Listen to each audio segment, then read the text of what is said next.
In this episode, we are tearing down a SRK 600 engine. Let's see how it compares, and if there are any improvements over the TNT 600 engine. Appearance-wise, except for the three covers having different colors, everything else is identical to the TNT 600. I can already see metal shavings and debris here. The RPM limit on this SRK 600 engine is 1000 revolutions per minute higher than the TNT 600. Analyzing it based on this, certain components definitely needed an upgrade. But we used to see videos online all the time about the SRK 600 having engine knocking issues. So in this episode, let's tear it down and find out why. The clutch is from Camshaft. The clutch assembly is still the same as the TNT 600. Let's check the clutch basket. And the internal needle roller bearing here is an imported IJK bearing from Japan. This is the first imported part we've found. This main shaft bearing is a 8-ball type. A P5 grade, C3 clearance, high-load bearing. The workmanship on the SRK 600 is noticeably better than the TNT 600. This can be considered a step up in quality. You can tell just by looking at this camshaft cap. The finish is much finer than the old TNT 600. Even the alignment marks on it are stamped much clearer than before. Let me show you guys the camshaft cap from the TNT 600 for comparison. Here it is. Compare them yourselves. See how much smoother the new one is? I've torn down many QJMOTOR engines from the last couple of years, and they are all better made than before. But what's really frustrating is that their assembly quality has gone downhill. Man, isn't that infuriating? Look at this camshaft journal cap. It's completely scored. Something went wrong with this engine's oil passages. The intake camshaft scoring is particularly severe. Just look at this camshaft, guys.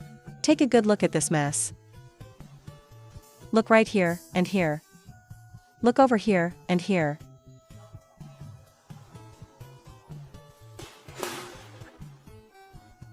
There's one survivor here. This spot isn't scored.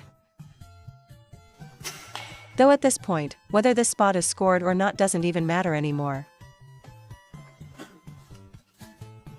This camshaft looks like it's been on a barbecue grill. I almost want to sprinkle some cumin on it. The cylinder head is pretty much toast as well. The camshaft journals are ruined. We might as well season them too. In a situation like this, we'll just replace it with a used cylinder head from a donor bike. Trying to repair this has no real value. Plus, parts are quite affordable anyway. It's just over 1000 renminbi for a whole assembly, camshafts included. Moving on to the valves. Comparatively speaking, this side looks a bit better, judging by the manufacturing quality of the SRK series. QJMOTOR definitely intended to build a great bike a couple of years ago. But I don't know what's going on with their assembly line. They've even had instances of missing bolts, or bolts left completely loose. Even more absurd, there were parts that could be loosened by hand. The valves look fine though. Personally, I'd suggest QJMOTOR completely overhaul their production line workforce. It's not too late. Looking closely at this cylinder block, we can already see heavy scoring marks on the cylinder walls. I'm not trying to hate on QJMOTOR. They have huge sales volume, and their profit margins are high. That's why I believe this assembly line desperately needs a restructuring. Especially over the past year, everyone has probably seen a lot of QJMOTOR bikes running into mechanical issues. Of course, high sales volume is one factor. When you sell in massive quantities, even with the same failure rate, the total number of faulty bikes will skyrocket. Look, we found metal debris inside here. Regarding the abnormal engine noises on this model, you guys have probably come across plenty of videos about it online. I've repaired a few of them myself. Most owners, because they plan to sell the bike later. They won't let me film or post the engine teardown videos. They're afraid buyers will notice it was worked on. That's totally understandable. An engine that's been split usually won't fetch a good resale price. The rod bearings have worn down to the copper layer. To fix this knocking noise, it basically comes down to resizing the cylinder and piston clearance and refitting the journal bearing clearances. That usually solves it. Sometimes it's an issue with the clutch basket. These clearance issues are things I believe they could easily catch during assembly, but in reality, they didn't. Yet, on the SRK 600, even the connecting rod bearings are high-quality Daido bearings from Japan. And it's not just the SRK 600, the entire SRK lineup uses them. On this specific choice, wouldn't you say they're being genuine? It has 1,000 more RPM than the old TNT 600, which is likely why they chose these premium bearings. Among domestic brands, QJMOTOR was the first to adopt Japanese Daido bearings. So you can't say QJMOTOR doesn't want to make a quality bike. They do. I just can't wrap my head around what's going on with their production control. And that is exactly why I personally think their assembly line needs a serious overhaul. Look at this piston. The piston wear is very obvious. We'll have the cylinder block rebaired and resleeved. Since you've watched this far, drop a like if you enjoyed the video, my friends. But let's be fair here. QJMOTOR's 500 cubic centimeters series engines and the newly released 450 cubic centimeters. Those two are actually solid. Take a look, this is the cylinder block. It's not showing up very clearly on camera.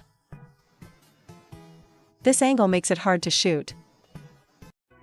Now let's assemble the SRK 600 engine. Lately, they released a Liangjian base edition of the SRK 600. They stripped some premium features and immediately cut the price by 10,000 renminbi. Can you really call that feature stripping? That was clearly just an excuse to drop the retail price. The main goal was to comfort the early buyers who spent over 50,000 renminbi on the standard SRK 600. Well, that's just my personal take. Just treat it as rambling thoughts. After drinking a bottle of Fanta, let's talk about my views on QJMOTOR. Many people online call QJMOTOR a dumpling factory now. I don't think I need to explain what that means. They pump out new motorcycle models insanely fast. But looking at the flip side, this proves their manufacturing capacity is genuinely powerful. When they want to launch a new bike, they just do it. It really is fast. You have to respect their production and manufacturing speed. Furthermore, when it comes to QJMOTOR, you can criticize them for almost anything. But I feel the one thing you cannot fault them for is their spare parts pricing.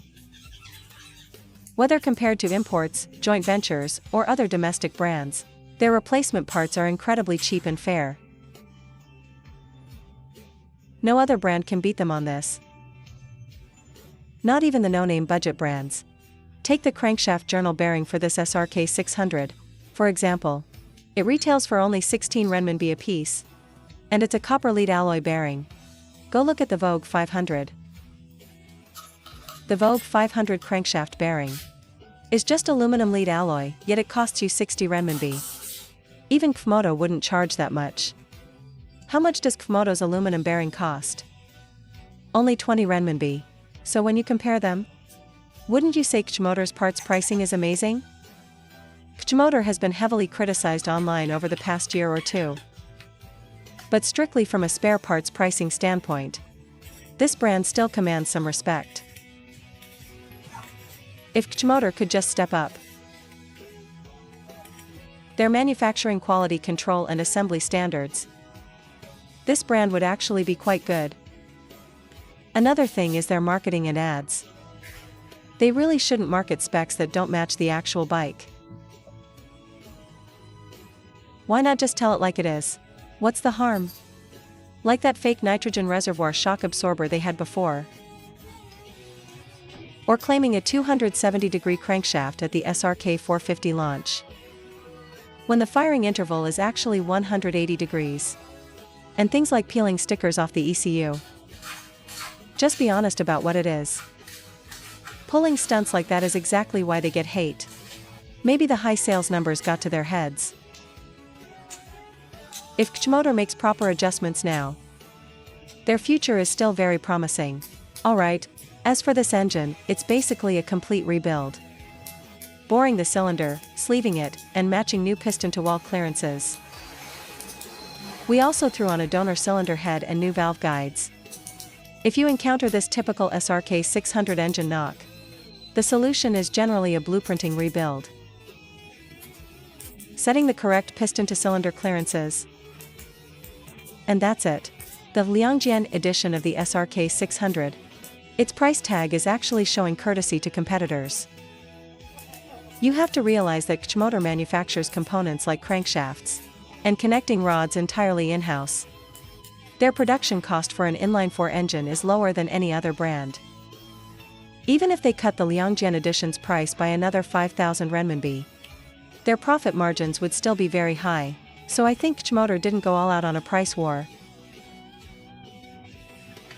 Partially out of respect for competitors, and to protect the resale value for existing owners. Let's test it out and see. Since you're still watching, please give this video a thumbs up if you like it. Let's crank it up and hear it.